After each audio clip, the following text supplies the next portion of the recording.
Isang malawakang operasyon laban sa iligal na droga ang isinagawa ng Philippine National Police sa Cordillera mula ika-13 ng Abril hanggang 19 kung saan umabot sa tinatayang 25.7 million pesos na halaga ng marijuana ang sinira.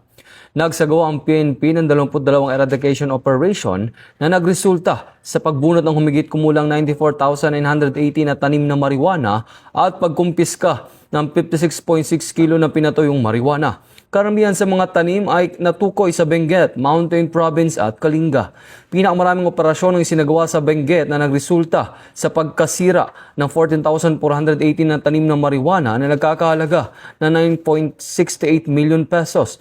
Sa Mountain Province naman, umabot sa 60,000 na marijuana plants na nagkakahalaga ng 12 million ang sinira, habang 20,500 na halaman ng marijuana na nagkakahalaga ng 4.1 million pesos ang natanggal.